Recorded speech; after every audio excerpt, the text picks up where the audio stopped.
Eu quero fazer uma reflexão rápida com vocês. Tem uma história que eu gosto muito. E ela diz que, num bairro dos Estados Unidos, um indivíduo mudou para uma grande chácara. E ao lado da casa dele, o homem tinha uma grande propriedade. E ele viu aquele quintal vazio. E ele gostava muito de plantas.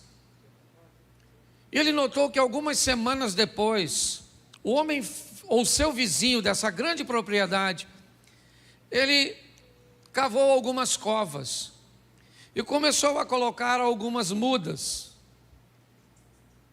Mas o vizinho notou que ele colocava pouca água nessas mudas. Ele não aguava com tanta frequência. E o vizinho, então, começou a ficar preocupado com a integridade daquelas plantas e a possibilidade delas morrerem. Ele aguava, mas não com a frequência que o seu vizinho esperava e que olhava da sacada. Por muitas vezes ele viu as folhas daquelas mudas murchando e sempre o vizinho colocava pouca água. Um tempo depois, essas mudas se estabeleceram.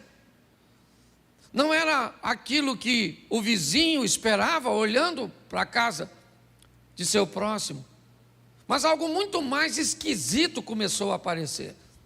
Volta e meia aquele homem aparecia no quintal com um chumaço de jornal bem grosso e fazia questão de passar por todas as mudas, sempre dando algumas pancadinhas nas mudas. O homem nunca tinha visto aquilo e era algo que soava para ele muito estranho. Durante um bom tempo ele viu seu vizinho dando pancadas naquelas pequenas mudas que ainda não estavam tão encorpadas.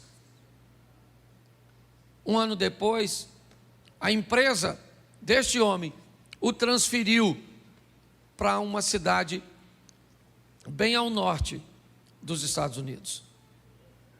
E depois de 20 anos, ele volta à sua cidade e tem a curiosidade de ver a casa onde morava.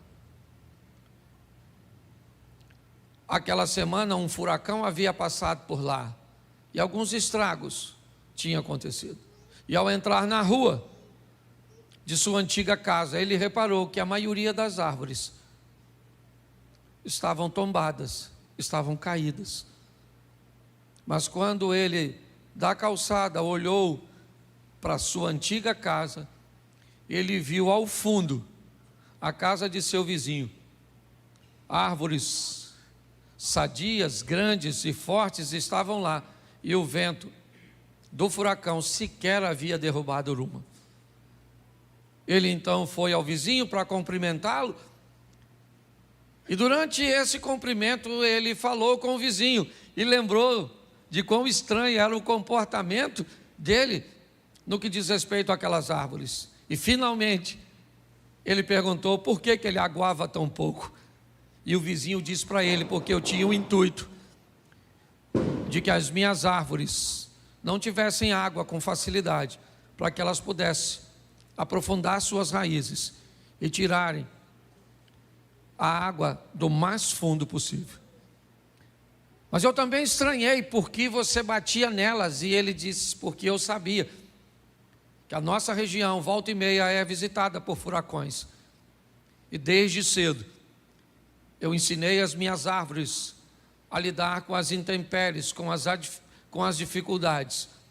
E por isso, nenhuma delas caíram. Hoje, mais uma vez, eu quero fazer com a igreja, e acho muito propício, uma reflexão sobre uma palavra que Deus me deu há mais de 10 anos atrás, cujo tema é aprendendo com as tempestades.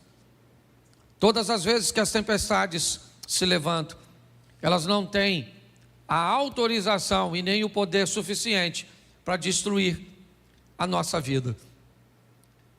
Tempestades que vêm na direção daqueles que servem a Deus, elas seguem junto com o cumprimento da palavra de Deus, que todas as coisas cooperam para o bem daqueles que amam a Deus. Todas as vezes que você se depara com uma adversidade, normalmente ela tende a retirar de ti algo que você sequer imaginaria que tinha. Forças que você jamais imaginou que foi capaz de acessar. Davi jamais imaginou que seria capaz de vencer um oponente tão grande até o aparecimento de Golias. Quem é Golias? Golias é um homem grande, externo, que revela um homem grande, interno, no menino. Golias é alguém que faz Davi se lembrar de leão, de ursos, de batalhas passadas, de adversidades anteriores que não venceram. Nós precisamos entender que quando as tempestades vierem, onde quer que seja, em qualquer área de nossa vida, elas têm um único propósito: revelar em nós forças, capacitações que nós nem imaginávamos que tínhamos. Já ouvi de muita gente dizer: eu jamais imaginei, pastor, que eu conseguiria vencer nesse ambiente. Eu jamais imaginei que eu teria habilidade para resolver isso. Pastor, eu tenho certeza de que se eu tivesse sozinho, eu teria perdido. Mas eu não perdi porque Deus foi comigo. Então eu preciso que você tenha a sensibilidade de fazer a leitura, tá certo? Então eu vou te mostrar 4 tempestades, rapidinho, num resumo. Abra a sua Bíblia, coloca aí na tela que fica mais fácil, rapidinho, mas se você gosta de anotar, vai aí. Jonas, capítulo de número 1. Deixa eu ler o texto inteiro para ficar mais claro para a maioria. Jonas 1. E veio a palavra do Senhor a Jonas, filho de Amitai, dizendo... Vamos lá? Vamos ver o que ele está dizendo. Levanta-te, vai à grande cidade de Nínive e clama contra ela, porque a sua malícia subiu até mim. E Jonas se levantou para fugir diante da face do Senhor para Tarsis, e descendo a Jope, achou um navio que ia para Tarsis. Pagou, pois, a sua passagem. Repita comigo: pagou, pois, a sua passagem. Isso. E desceu para dentro do navio para ir com eles para Tarsis diante da face do Senhor. Verso 4. Mas o Senhor mandou ao mar um grande vento, e fez-se no mar uma grande, e o navio estava para, verso 5. Então temeram os marinheiros e clamavam cada um ao seu Deus, e lançavam ao mar as fazendas que estavam no navio para o aliviarem do peso. Jonas, porém, desceu para os lugares do porão, e se deitou e dormiu um profundo sono. Presta atenção em mim rapidamente. Deus vai conversar com seu profeta e dar a ele uma missão. Deus manda Jonas ir a Nínive, uma cidade de um povo duro, que agia com mão forte, subjugava através das forças seus inimigos e muitas vezes sobrevivia, na maioria do tempo, de despojos de guerra. Deus diz a esse profeta: vai a Nínive e clama contra ela. Porém, Jonas não gostou da ideia de Deus. Não era agradável para ele frequentar aquele lugar. Não era agradável para ele ver aquele povo merecendo um arrependimento e uma transformação. Então Jonas resolve fazer o oposto.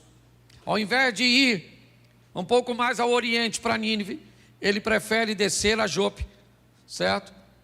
E no porto de Jope pegar um navio para ir para Tarsis, para a Espanha, para o lado contrário, no Mediterrâneo. Ali então, Jonas vai comprar uma passagem, vai entrar numa embarcação,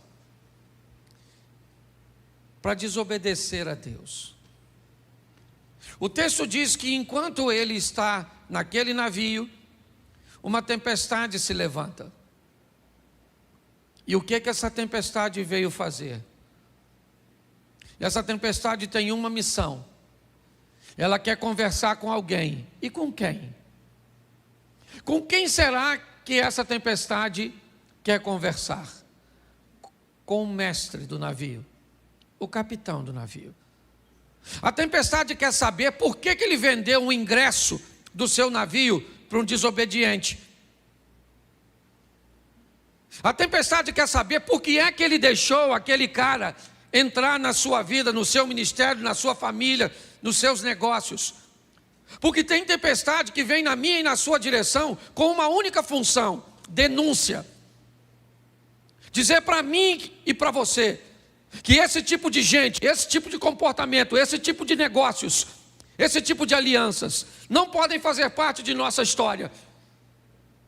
Essa é a mensagem que a tempestade vem. Ela começa a chacoalhar o navio. Todo mundo tem medo. E quem é que está trazendo aquela tempestade? Um desobediente? Se tem uma coisa que precisamos ter o máximo de sensibilidade para identificar, é quando Deus está tratando alguém. Quando alguém estiver sofrendo, por favor, antes de se meter no sofrimento dos outros, descubra que tem alguém que ama mais essa pessoa do que você. E esse alguém é Deus. Antes de ajudar alguém, pergunte a Deus se é para você fazê-lo. Porque quando você se mete na vida de alguém que Deus quer tratar defendendo a pessoa, você vira o capitão do navio. O cara quer me desobedecer? Quer, vou entrar no capitão.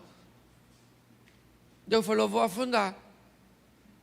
O capitão desobedeceu a Deus, sim ou não? Sim ou não? Não, ele nem profeta é, nem sabe de nada.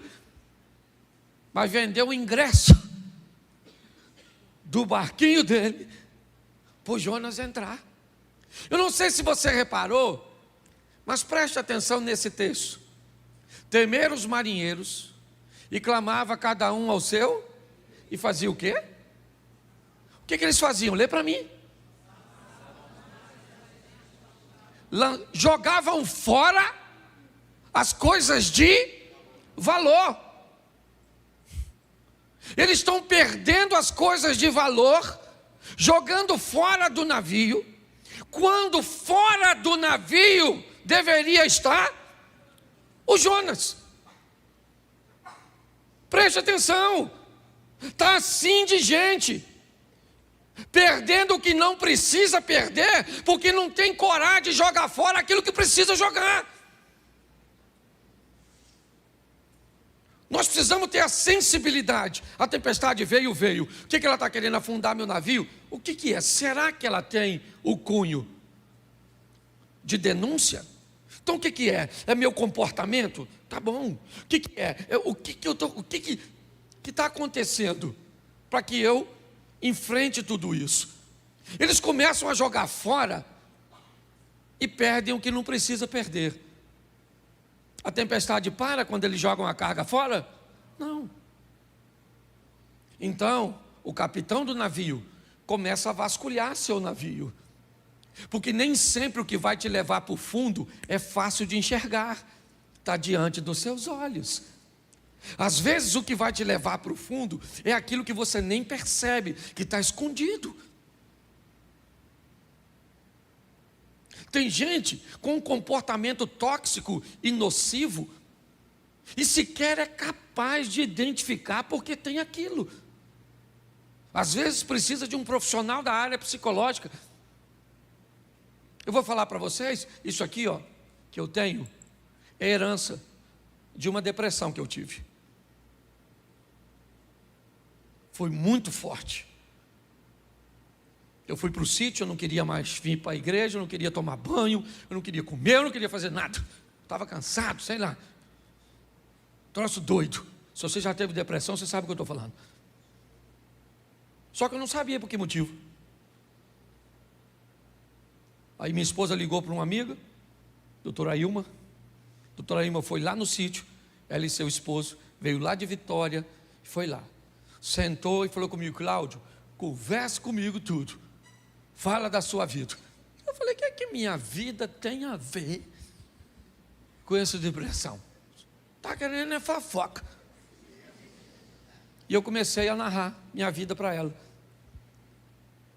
Meu pai casou tantas vezes, me dava para uma família aqui, que me jogava para outra lá, que eu ia para outra lá, e que eu ia para outra lá, e que eu ia para outra cá. E aí, agora eu era pastor de igreja, e aí... Moral da história, ela descobriu que todas as vezes que alguém ia embora da igreja por qualquer motivo, eu sentia dor da rejeição dos lares que me mandavam embora. Agora você pensa só se eu não ia morrer com uma igreja que todo dia sai gente, chega gente, sai gente, chega gente, sai gente. Eu não sentia dor nenhuma porque quem chegava, só sentia dor porque quem ia. Quando eu identifiquei o miserável do Jonas, aliás, nem fui eu, fui ela. Quando ela falou: Cláudio, você não... Aí, o que você faz? Eu falei: o quê? Eu tenho o prazer de construir. Ela falou: e o que você sente depois que constrói? Vontade nenhuma de entrar no lugar onde eu construí. Olha que loucura. Aí ela me disse: sabe o que é isso, Cláudio? Você só constrói para mandar uma informação para você mesmo, que ninguém nunca mais te manda embora daquilo que é seu. Mas é só você terminar de construir que você não quer entrar e você vai construir outra coisa. Menino, pensa numa cura instantânea. Eu falei: é isso? Então tá bom. Me deu algumas ferramentazinhas e eu fiquei bom. Porque se você não sabe o que te leva para o fundo, às vezes é aquela mágoa, aquele ressentimento, aquela decepção. Lá em 1945, assim que a guerra acabou, e você guarda isso dentro de você. Você conhece alguém assim? Porque tem gente que parece cemitério de coisa ruim. Pois bem, tem tempestade que só vem para denunciar que tem algo dentro de você que precisa sair. Pegaram o Jonas e levaram para fora e falou: Jonas, quem é tu? Ele falou: eu sou hebreu, desobedeci a Deus e entrei no seu navio. Ele falou: pô, cara, tanto navio para tu entrar? Tu entrou justamente no meu, mas o seu que deu para comprar o ingresso. Sabe o que é mais interessante dessa história? É que o Jonas disse que o problema era dele, ou era ele, mas ele pulou? Sim ou não? Porque o problema não vai embora sozinho. Se tem uma coisa que um problema ama, são pessoas adaptáveis. Pensa num lugar onde o problema gosta de se estabelecer. É naquele casamento onde as pessoas se adaptam com facilidade. É na vida daquelas pessoas que são altamente adaptáveis. Porque pessoas que se adaptam não costumam mudar de vida. Elas se adaptam. O Jonas falou: o problema sou eu, mas eu não pulo. Vocês que têm que me jogar fora. Você está entendendo? A decisão é sua.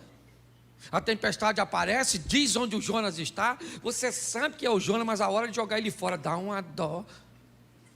Por quê? Porque às vezes o Jonas é seu namorado, o Carlos. Mas você já tem 35. Só sobrou o Carlos. Você já está naquele dilema: aquele que vier a mim, de maneira nenhuma o lançarei fora.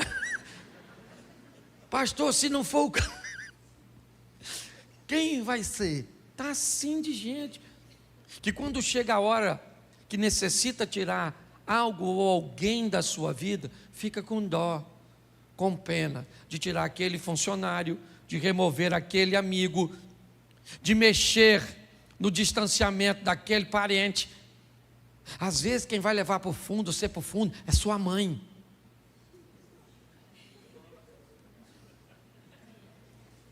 Tem uma mãe que é âncora. Se você ver a cara de algumas pessoas. Achou, seu Jonas, né? É porque às vezes é a velha que vai acabar com o seu casamento. E ela não tem nem má intenção, não. Ela é só um instrumento do inimigo, que nem trabalha full time, às vezes é freelance. Entendeu? É um servicinho de motoboy. Ou de sogra boy.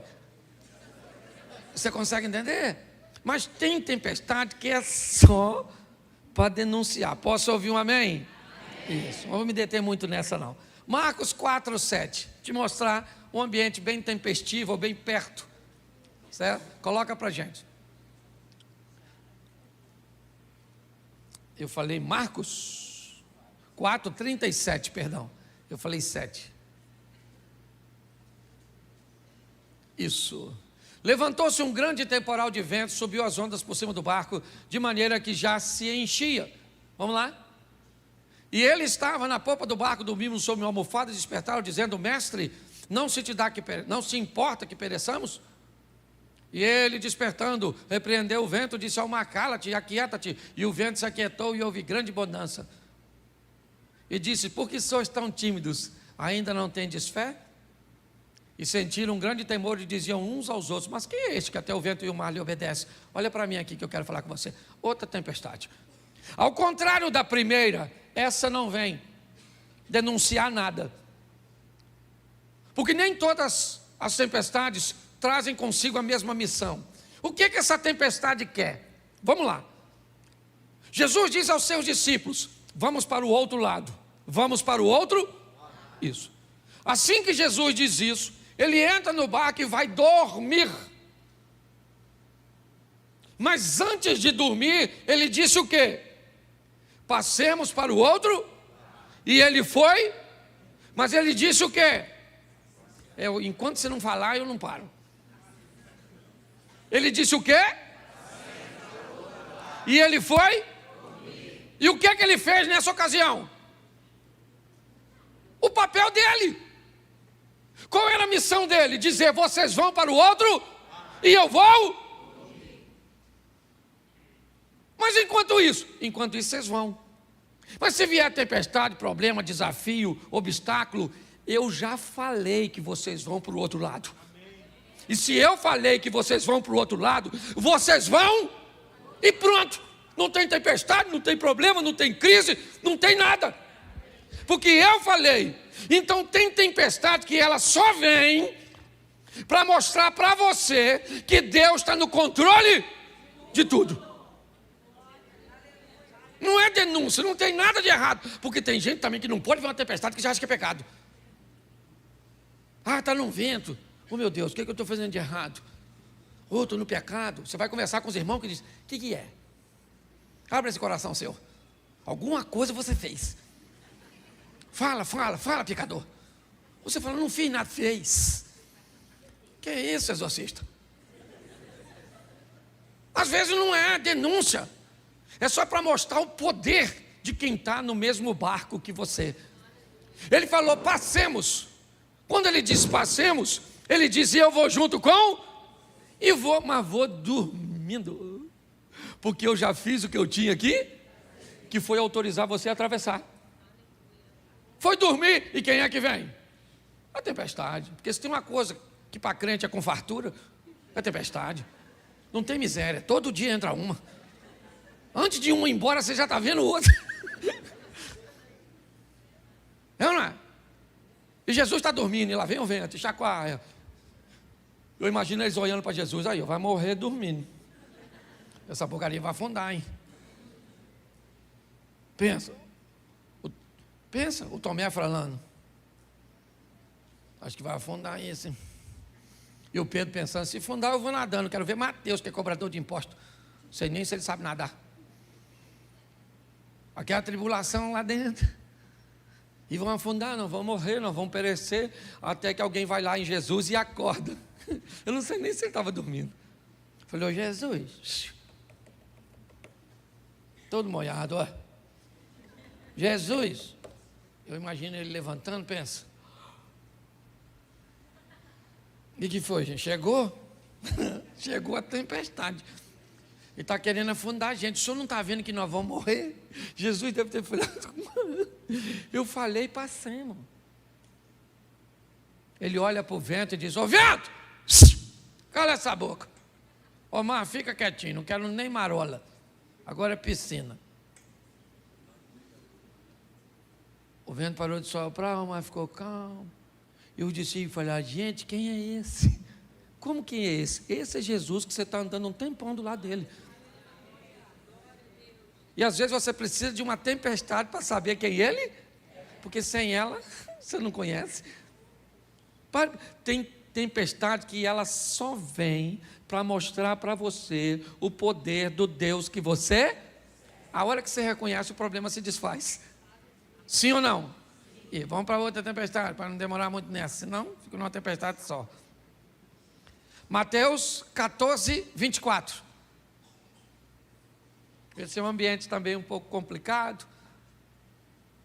Vamos lá. O barco já estava no meio do mar, açoitado porque o vento era isso. Meio que uma tempestade noturna. Ela acaba atingindo o barco que Jesus está com seus discípulos. O que essa tempestade quer? O que esse ambiente ele deseja? Será que é uma denúncia como a de Jonas? Será que é revelar o poder de Jesus que está dentro do barco? Bom, de denúncia não é. De Jesus dentro do barco também não, porque nem dentro do barco ele está. Então, o que essa tempestade vem trazer? O que esse ambiente? 3 horas da manhã, tudo escuro, vento soprando, a água querendo entrar. Jesus aparece andando sobre as águas no meio desse ambiente. E dentro do barco começa a acontecer algumas coisas. A primeira é um temor muito grande, pois eles estão num local que não é a realidade da maioria de seus discípulos, apenas de 4 que eram pescadores. Os outros 8 não estavam preparados para aquilo. Segundo, tem um indivíduo andando em cima d'água e alguém já gritou que é fantasma. Então o caos está estabelecido. Mas o que isso vem trazer? A iniciativa de alguém que está dentro do barco.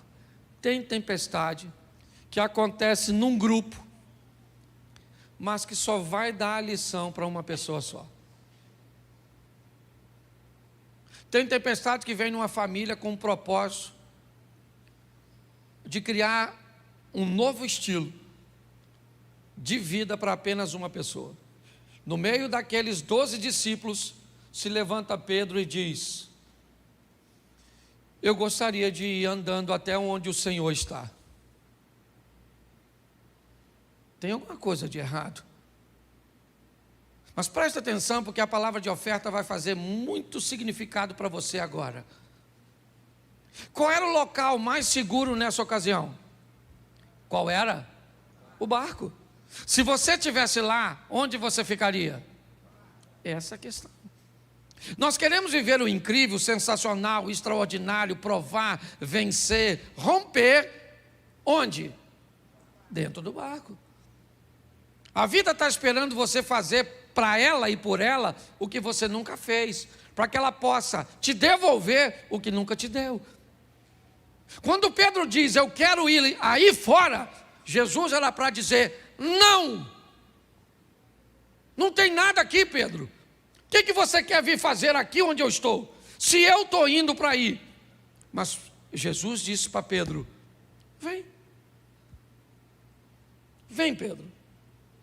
Viva seu milagre e dê uma lição em todos os outros que não têm coragem de sair do barco.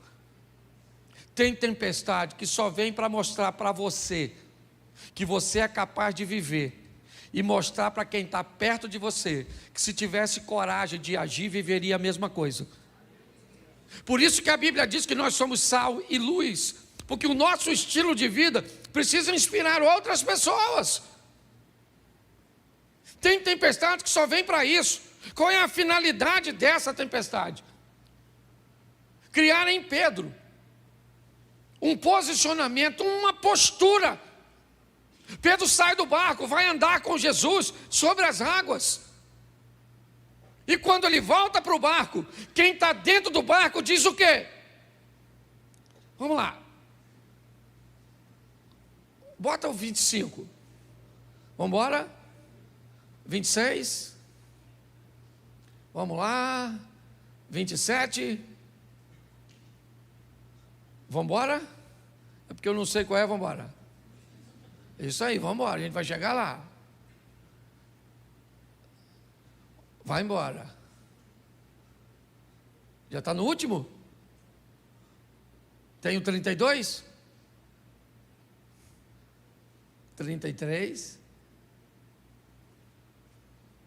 Então aproximaram-se os que estavam no barco e adoraram, dizendo... Qual é a diferença entre esses caras e Pedro? É que Pedro descobriu que Jesus era o Filho de Deus, enquanto ele estava fora do barco. Vamos imaginar um culto desse, depois dessa passagem? Vamos supor agora que eu chamasse os discípulos de Jesus, subam aqui os 12, e todos viriam aqui em cima, e eu desse o microfone para eles, e eles dissessem para todos vocês como testemunho: gente, esta semana nós vimos 2 homens andando sobre... Pedro poderia dizer: preste o microfone aí. Só para ficar claro, gente. Um dos 2 era eu, e o outro era Jesus. Tudo ficou. Você consegue entender isso? Tem tempestade que ela vem para mim e para você, com a oportunidade de vivermos o incrível, o sensacional, de andarmos sobre as águas, de ultrapassarmos os problemas. Vamos para a última, e eu termino aqui? Vamos embora. Atos dos Apóstolos, a pior das tempestades, capítulo de número 27, verso 18.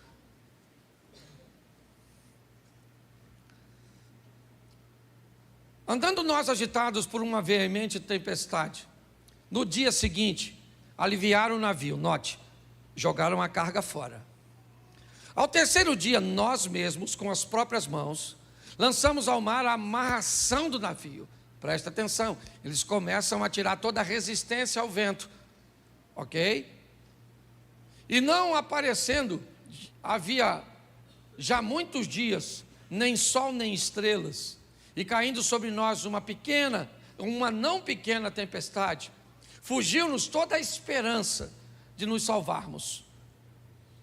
Havendo já muito que se não comia, então Paulo, pondo-se em pé no meio deles, disse: fora na verdade razoável, ó varões, ter-me ouvido a mim e não partir de Creta, e assim evitariam este incômodo e essa perdição.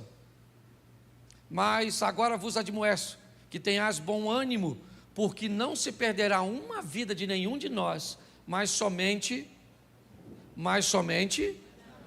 nenhuma vida se perde, mas se perde preste atenção que todas as outras tempestades, o barco chegou, essa não. Essas pessoas não morrem, mas o barco, ele se despedaça. Vamos lá?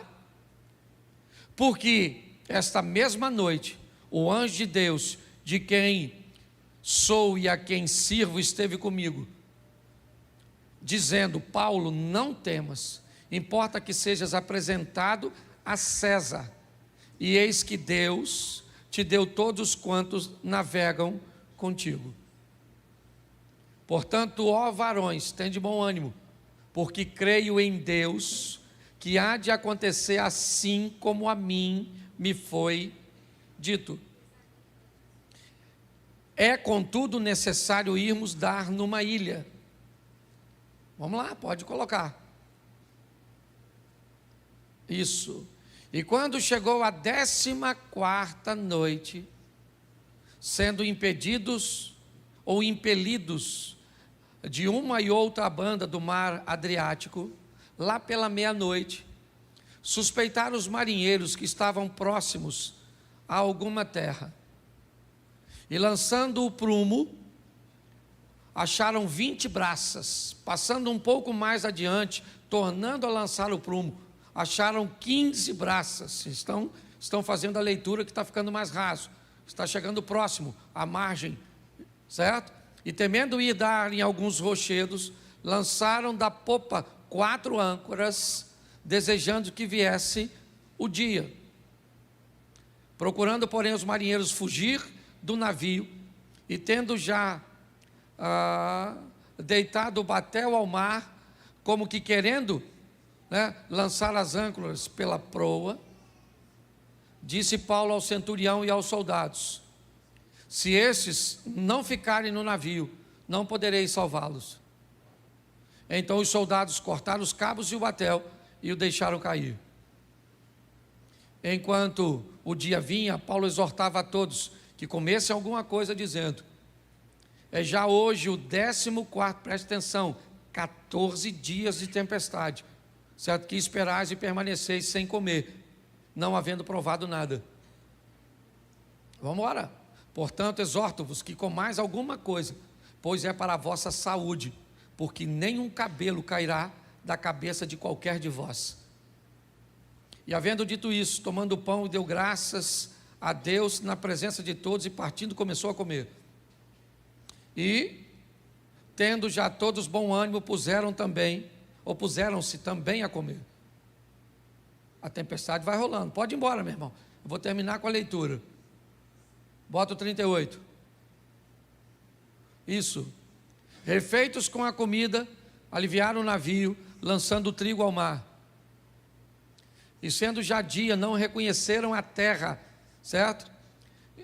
Enxergaram, porém, uma enseada que tinha uma praia, e consultaram sobre o que deveriam encalhar nela o navio. Levantando as âncoras, deixaram ir ao mar, largando também as amarras do leme, e alçando a vela maior ao vento, dirigiam-se para a praia. Dando, porém, num lugar de 2 mares, eles encalharam ali o navio, e fixa a proa ficou imóvel, mas a popa abria-se com a força das ondas. Então, a ideia dos soldados foi que matassem todos os presos, para que nenhum fugisse, escapando a nado. Vamos embora. Mas o centurião, querendo salvar a Paulo, lhes estorvou, dizendo, estorvou esse intento, e mandou que os que pudessem nadar se lançassem primeiro ao mar, e que se salvassem em terra. E os demais em tábuas, e outros em coisas do navio. Assim aconteceu, que todos chegaram à terra a salvo. Preste atenção em mim. Eu não sei quanto tempo você enfrenta a sua tempestade, mas eu tenho uma notícia ruim para te dar e uma boa. Primeiro, não dá para escapar ileso de todas as tempestades. Eu não sou nenhum tolo, e já vi tempestades acabar com o casamento. O homem consegue sobreviver ao divórcio, e a mulher também, e refazer sua vida, mas aquele casamento destruiu. Eu já vi doenças serem capazes de matar o corpo, mas não ter força o suficiente para matar a alma. Eu já vi negligência de pais que fez com que seus filhos afundassem em drogas, em comportamentos incorretos. Mas eu não sei se você reparou o que Paulo disse a esses indivíduos no meio da tempestade. Eu avisei a vocês que não era para ter saído. Eu falei com vocês que essa viagem não ia terminar bem. Eu avisei. Me parece que o que Deus está dizendo é o seguinte: eu estou sempre buscando uma maneira de alertar vocês. Mas está aí, beleza, nenhum, todos, tábuas, coisas do navio, tudo aquilo que flutuava, se tornou um ambiente onde eles pudessem se apegar. É verdade, mas o navio afundou. O navio não chegou. Infelizmente, tem tempestades, irmãos, que vai afundar seu casamento. E sabe por que vai? Porque você não escutou as orientações. Vai falir sua empresa. Vai matar seu corpo. Vai. Porque você recebeu avisos que era para cuidar da sua saúde, que era para você fazer seus exames, que era para você tomar seu remédio, que era para você mudar a sua postura com a sua esposa, era para você mudar a sua postura com seus filhos. Mas infelizmente a mensagem não foi ouvida, e o que aconteceu? O navio afundou. Eu acho que vale a pena levarmos hoje os exemplos dessas tempestades. O que ela pode fazer? Às vezes é só uma denúncia. Pegue, tire da sua vida e a tempestade passa. Às vezes é para mostrar, eu estou dentro do navio e eu disse que você vai passar, e você vai passar porque eu disse. Às vezes eu estou fora do navio e quero causar dentro do barco, certo? Dentro de você, um movimento para que você consiga ir lá fora e andar sobre as circunstâncias. E aqui vale um alerta. Por muitas vezes eu já vi meu casamento encalhado aqui e as ondas batendo, querendo despedaçá-lo. Eu já vi. Eu tenho 31 anos de casado. Você pensa que a pauta divórcio nunca circulou no meu casamento? Já. Mas atento aos sinais. Graças a Deus, sempre deu tempo de tomar uma providência. Vamos sair daqui hoje entendendo que as tempestades vêm e elas não têm o propósito de nos afundar, apenas de nos ensinar. Você pode fechar seus olhos? Pai, em nome de Jesus, não é a primeira tempestade que enfrentamos, não é a última que iremos enfrentar. Sabemos que cada uma delas traz consigo uma mensagem. Sabemos que quanto mais rápido formos capazes de identificar a mensagem, mais rápido ela vai passar. Que nenhuma dessas tempestades cheguem ao limite de afundar a nossa embarcação. Continue conosco, Senhor, pois a tua misericórdia fez com que em todas essas tempestades, seja a de Jonas, seja a de Marcos capítulo 4, a de Mateus capítulo 14, ou a de Atos dos Apóstolos. Por isso, continua conosco, Senhor, nos dando forças para vencermos as nossas tempestades, ou as tempestades que vêm sobre nossa vida. Continue conosco, Senhor, que vem aí a próxima tempestade, e que mais uma vez nós consigamos vencê-la e aprender com ela. Leva-nos aos nossos lares, guardado por tuas mãos poderosas, para vivermos a melhor semana de nossas vidas. Que seja uma semana de boas notícias, que seja uma semana de bons negócios, que seja uma semana de vitória. Te damos graças por tudo, em o nome de Jesus. Você pode dizer amém? Amém. Que Deus te abençoe.